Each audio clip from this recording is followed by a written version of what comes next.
টেবিলের নিচ দিয়া টাকা নিয়ে বিচার করে এমন নেতা আছে না নাই?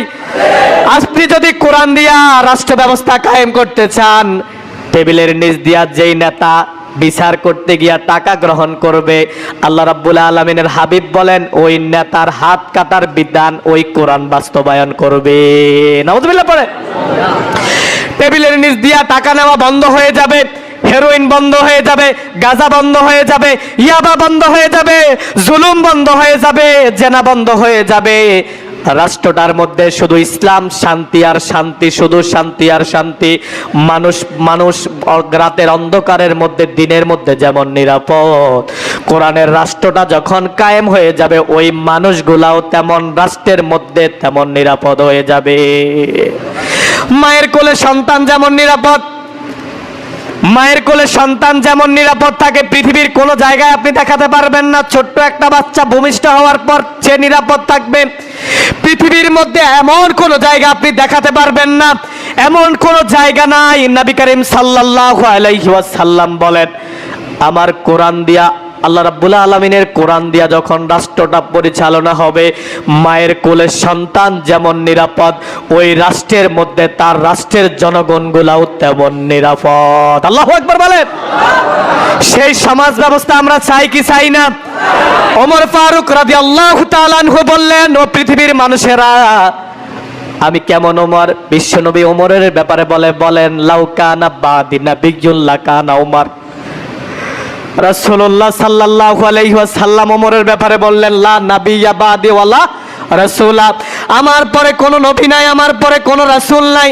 লাউ কানা বাদি নাবিয়্যুন লাকানা ওমর, আমার পরে যদি কেউ নবী হতো, আমার পরে যদি কেউ নবী হওয়ার যোগ্যতা থাকতো, সেই মর্যাদা আল্লাহ রাব্বুল আলামিন ওমরকে দিয়া দিতেন। সুবহানাল্লাহ বলেন। সেই ওমর কি বলেন? ওমান ইতাজ্জা বিমাকানিহি ফালিয়ানজুর ইলা ফিরাউন। ও পৃথিবীর শাসকেরা, যারা কোরআন দিয়া রাষ্ট্র শাসন করো নাই, তুমি একবার ফেরাউনের দিকে তাকাও।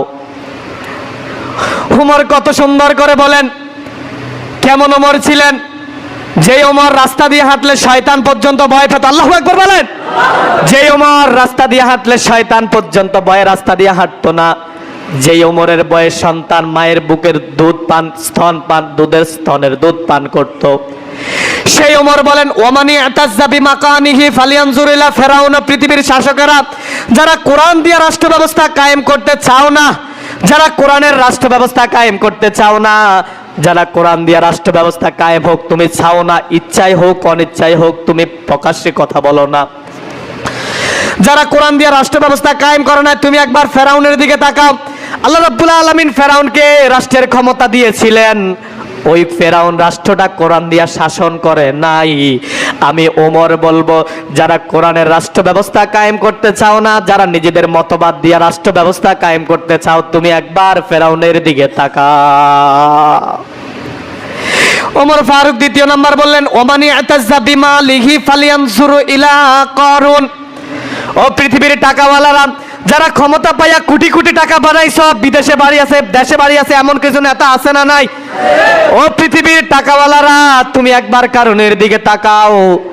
রাষ্ট্রের সম্পদ বাবার সম্পদ মনে করে কোটি কোটি টাকা হাতিয়ে নিয়েছ, গরিবরে আরো গরিব বানাইছ, জুলুম করছ, জেনা করছ, জুয়া খেলছ, মদ খাইছ, বড় বড় বোতল রে তোমরা জায়েজ করছ, মদের লাইসেন্স দিছ। তোমরা একবার কারণের দিকে তাকা বেটা, এই বেটা কারণের দিকে তাকা। কারণকে আল্লাহ কত সম্পদ দিছে। তোমরা দ্বীন ইসলামটারে রাষ্ট্রের মধ্যে প্রতিষ্ঠা করতে চাও না।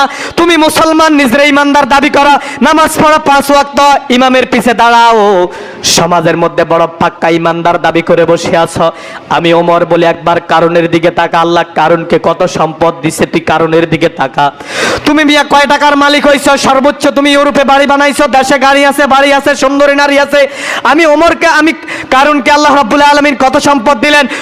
আল্লাহ রাব্বুল আলামিন বলেন, ওয়া আতাইনাহু মিনাল কুনুজ। আমি রাব্বুল আলামিন মাটির নিচে যত গুপ্ত ভান্ডার আছে, সব গুপ্ত ভান্ডারের দরজা আমি কারণের জন্য খুলে দিলাম। আল্লাহু আকবার বলেন। তুমি মিয়া কারণের দিকে তাকাও। তুমি রাষ্ট্র ব্যবস্থা কায়েম না করে, ইসলাম দিয়া কায়েম না করে হাজার হাজার কোটি টাকার মালিক, বোতল খাওয়া যায়, মদ খাওয়া যায়, জেনা করা যায়, জুলুম করা যায়, অন্যায় করা যায়, অপরাধ করা যায়। দিন ইসলাম কায়েম হলে এইগুলা বন্ধ হয়ে যাবে।